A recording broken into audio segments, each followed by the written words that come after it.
Hello guys, welcome to my channel Tiyara classes. मैं नीतू योगी आप सभी का स्वागत करती हूँ अपने यूट्यूब चैनल पे। आई होप आप सभी हैप्पी, हेल्दी और सेफ हैं अपने अपने घरों में। आज हम आपके लिए बहुत इंपॉर्टेंट टर्मिनोलॉजी लेके आए हैं और आज जो टॉपिक है that is very unique topic और ये एग्जाम पॉइंट ऑफ व्यू में ना कि नेट सीआरएफ के लिए आता है। ये यूपीएससी में भी प्रीवियस ईयर क्वेश्चंस इसमें पूछे गए हैं। About what is a gold tranche, इसके बारे में पूछा गया है। नेट, यदि आप नेट यूजीसी नेट की प्रिपरेशन कर रहे हैं तो उसमें भी ये क्वेश्चन आने के चांसेस हैं। तो आज हम तीन टर्मिनोलॉजी के बारे में बात करेंगे। रिजर्व ट्रांच, गोल्ड ट्रांच और क्रेडिट ट्रांच कहते किसे हैं, ये बहुत इंपॉर्टेंट है। और जो भी आप फर्स्ट टाइम मेरा ये वीडियो देख रहे हैं तो प्लीज़ गाइस सब्सक्राइब कर लीजिए चैनल, सो दैट आपको बहुत से मोर अपडेट्स मिलेंगे। बहुत लेक्चर्स मैंने पहले कवर करवा चुकी हूँ। हमारी 1000 सीरीज़ एमसीक्यू सीरीज़ स्टार्ट कर रखी है, वो जाके गो थ्रू कर लीजिए और कंटिन्यू लेसन आपको मिलेंगे वहाँ से जाके आप बहुत सी अपने टॉपिक को क्लियर कर सकते हो। हमने स्टार्ट कर रखा है एमसीक्यूज़, टॉपिक क्लियर करते हैं हम एमसीक्यूज़ के थ्रू, सो दैट हमारे को इजी होता है कि एग्जाम में क्वेश्चंस कैसे आते हैं। तो लेट्स स्टार्ट। रिजर्व ट्रांच क्या होता है? बिफोर स्टार्टिंग तो हम इसके बारे में बोलना कि रिजर्व ट्रांच है क्या, उससे पहले हम थोड़ा सा हिस्ट्री जान लेते हैं कि है क्या। बिफोर जब वर्ल्ड बैंक आया था, कैसे बना था, इंस्टीट्यूशन कैसे आई थी, जब वर्ल्ड वार हुआ था, सेकेंड वर्ल्ड वार, उस टाइम पे क्या हुआ था कि ये होने के बाद में इकोनॉमिक पे, हर एक यूरोपियन इकोनॉमिक पे बहुत ज़्यादा इफ़ेक्ट पड़ा था। सारे वर्ल्ड को इफेक्ट देखने को मिला था। उसमें क्या हुआ था कि इकोनॉमिक और जो कंट्री थी उसकी करेंसी पे बहुत इफेक्ट हुआ था, डेवलपमेंट पे इफेक्ट हुआ था कि सारा डिस्ट्रॉय हो चुका था। उसको ठीक करने के लिए वर्ल्ड ने क्या किया, दो इंस्टीट्यूट सेटअप की। दो इंस्टीट्यूट में क्या हुआ था, 1944 में आईएमएफ एंड आईबीआरडी दो इंस्टीट्यूशन सेटअप हुई, जिसका मोटिव था रिकंस्ट्रक्शन ऑफ इकोनॉमी, जो reconstruction and development of the country. जो नेशन है, यूरोपियन नेशन है, उसका पहले रिकंस्ट्रक्शन करना, जितना भी डिस्ट्रॉय हुआ था सारा उसको वापस रिकंस्ट्रक्ट करना एंड डेवलपमेंट करना। जितने भी मेंबर्स के नेशंस हैं उनको डेवलपमेंट करना उनके हर एक फील्ड में। कि उसमें क्या हुआ था, दो इंस्टीट्यूशन सेटअप हुए, that is IBRD and IMF.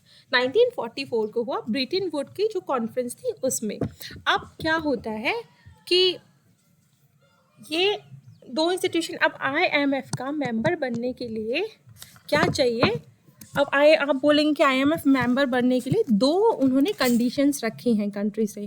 IMF का मेंबर बनने के लिए दो कंडीशंस हैं।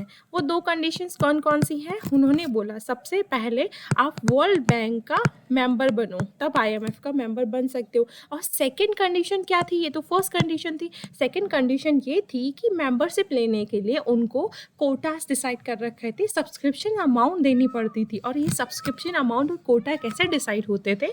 ये होते थे अकॉर्डिंग टू कंट्री का इकोनॉमिक डेवलपमेंट कैसा है, फिर इंटरनेशनल लेवल ट्रेड कितना है, परसेंटेज ग्रोथ रेट कितना है, और per capita income growth rate कितना है। ये क्या देखते थे? तीन फैक्टर्स देखते थे। पहले तो इकोनॉमिक डेवलपमेंट,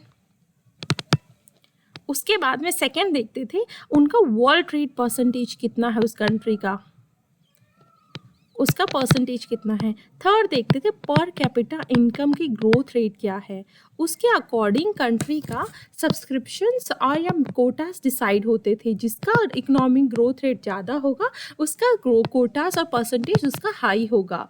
इतना, ये तीन फैक्टर पे डिपेंड करता है। कोटा कैसे डिसाइड करते हैं? इकोनॉमिक डेवलपमेंट को देख के, उसको नज़रिए को देख के, वर्ल्ड ट्रेड की परसेंटेज को देख के और पर कैपिटा इनकम ग्रोथ को देख के, तीन फैक्टर को देख के ये डिसाइड करते हैं कोटास। अब ये कोटा डिसाइड हो गया और ये हर 5 साल में चेंज होता है। ये हर 5 ईयर्स में चेंज होता है ये कोटा का परसेंटेज कि भाई कितना होता है, क्योंकि 5 साल में हमेशा, हर 5 साल के ड्यूरेशन में इसके रिव्यू आते हैं कि वापस रिव्यू की जाती है। अब ये चीज़ हो गया, कोटा डिसाइड हो गया। कोटा डिसाइड होने के बाद में आईएमएफ क्या करता है? फाइनेंशियल सपोर्ट करता है आईएमएफ। किसको, जो मेंबर्स कंट्री हैं। अभी ये तो मेंबर्स कंट्री बन गए, अभी ये तो सब्सक्रिप्शन बन गए। अब आप बोलोगे कि ये कोटा देने के बाद में इनका बेनिफिट क्या है मेंबर्स कंट्री का, क्यों डिपॉजिट कर रहे हैं हम सब्सक्रिप्शन फीस, और क्यों कोटा दे ताकि अमाउंट दे, कि क्या बेनिफिट है। अब कोटा डिपॉजिट करने के बाद में जो मेंबर्स कंट्री है उनको क्या बेनिफिट है, उनको बेनिफिट है IMF 2 तरीके से हेल्प करता है। IMF कैसे देता है, फाइनेंशियल सपोर्ट कैसे देता है IMF का फाइनेंशियल सपोर्ट 2 टाइप से करता है ये मेंबर्स कंट्री को। 2 टाइप्स क्या होते हैं, पहले ये लोन के माध्यम से उनको वो करता है, सपोर्ट करता है, और एक होता है फैसिलिटीज़ के माध्यम से, ये SDR के फॉर्म में होता है।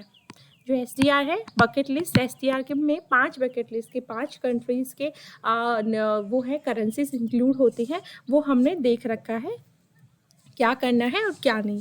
उसके बाद में लोन का परसेंटेज होता है। लोन का परसेंटेज IMF लोन देती है 7 ईयर्स के लिए देती है मेंबर्स कंट्री को for the solving of problem, BOP का जो प्रॉब्लम सॉल्व होता है उसके लिए। और 7 ईयर्स में भी वो कितना परसेंट चार्ज करती है, वो एट द रेट ऑफ 9% उसका इंटरेस्ट रेट चार्ज करती है। चार्ज करने के बाद में ये हो गया। और ये किस लिए देती है मेंबर्स कंट्री को, ये ओनली BOP की प्रॉब्लम को सॉल्व करने के लिए लोन प्रोवाइड करती है, ना कि डेवलपमेंट के लिए, ना कि रिकंस्ट्रक्शन के लिए। इनका लोन सिर्फ IMF देती है, वो भी कितना कॉस्ट की, एट द रेट ऑफ 9%। अब क्या करती है मेंबर्स कंट्री, लोन एक सॉल्यूशन नहीं होता, वो क्या करती हैं और चीज़ को सॉल्व करने के लिए वो फैसिलिटीज़ का यूज़ करती हैं SDR का। वो 2 फॉर्म में किया जाता है, SDR के फॉर्म में देती है, और वो भी 2 टाइप से करती है ये। उसमें क्या होता है, एक होता है अपना जनरल फैसिलिटीज़,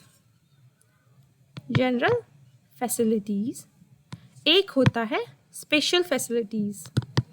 अब इसमें जनरल फैसिलिटीज़ को ही हम बोलते हैं ऑल्सो कॉल्ड ट्रांच फैसिलिटीज़। अब टॉपिक पे आए हम, ट्रांच फैसिलिटीज़। गाइस थोड़ा सा हैंड राइटिंग पे थोड़ा सा वो कीजिएगा, माफ़ कीजिएगा, ये इतना क्लियरली नहीं लिख रही हूँ मैं। ट्रांच फैसिलिटीज़ आ गया है, और उसके बाद में आ गया, इसी ट्रांच फैसिलिटीज़ के अंदर आता है, अब आ गया ट्रांच फैसिलिटीज़ के अंदर क्या क्या आता है, एक रिजर्व ट्रांच और एक क्या आ गया क्रेडिट ट्रांच। इसको मैं अच्छे से लिख देती हूँ, वेट अ मिनट।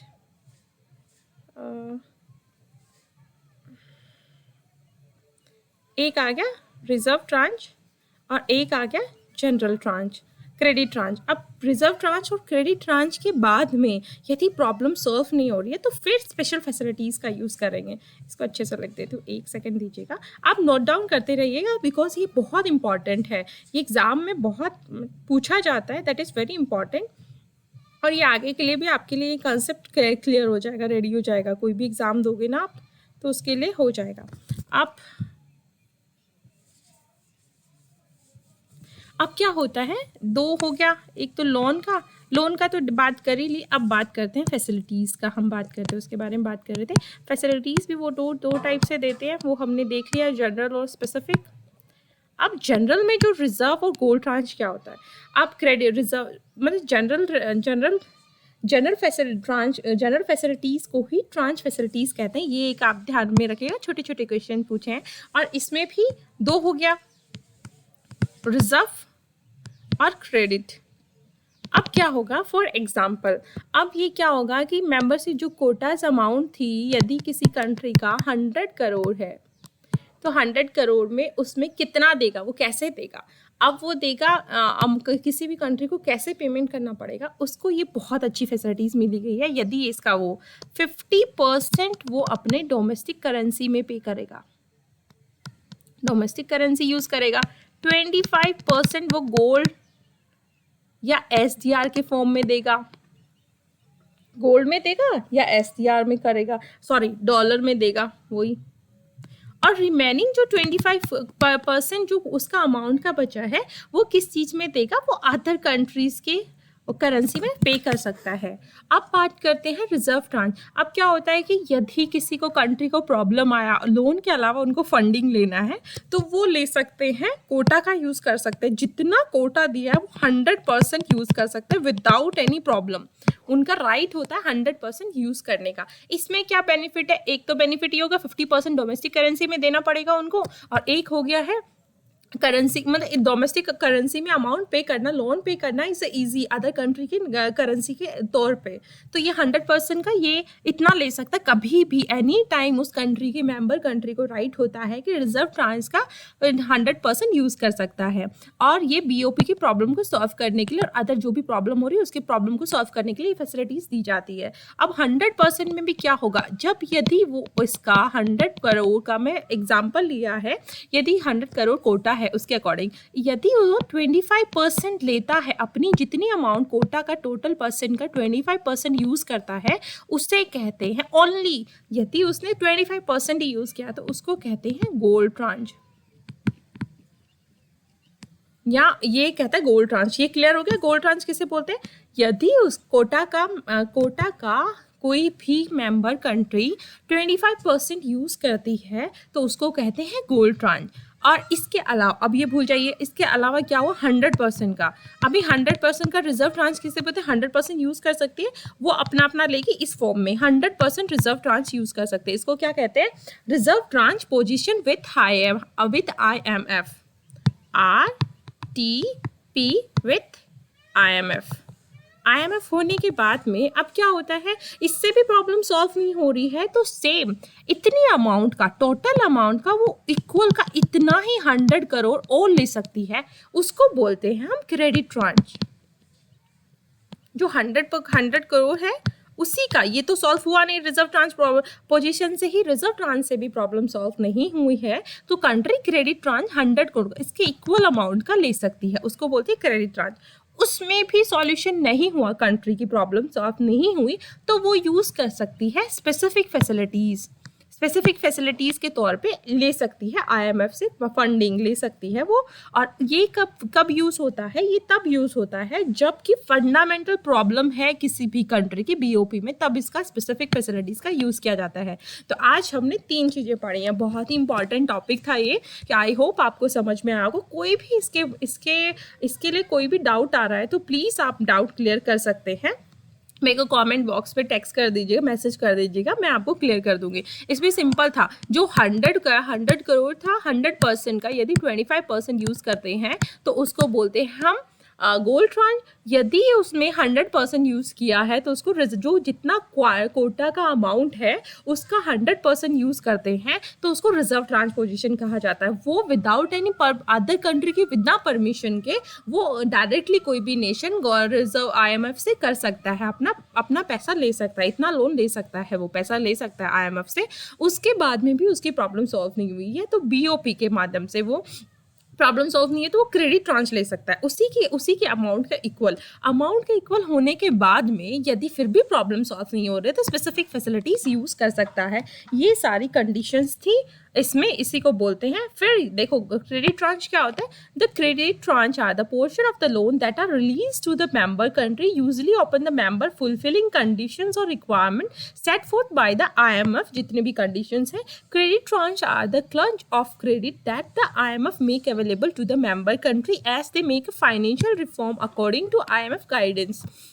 ये हो गया अपना topic complete. Guys I hope आपको टॉपिक क्लियर हुआ होगा, और यदि क्लियर हुआ है तो जिन्होंने सब्सक्राइब नहीं किया है तो सब्सक्राइब कर दीजिए, अपने फ्रेंड्स के साथ शेयर कर दीजिएगा सो दैट उनको हेल्प हो जाए अपने प्रिपरेशन में। Thank you so much guys, good day, take care, अपना ध्यान रखिएगा।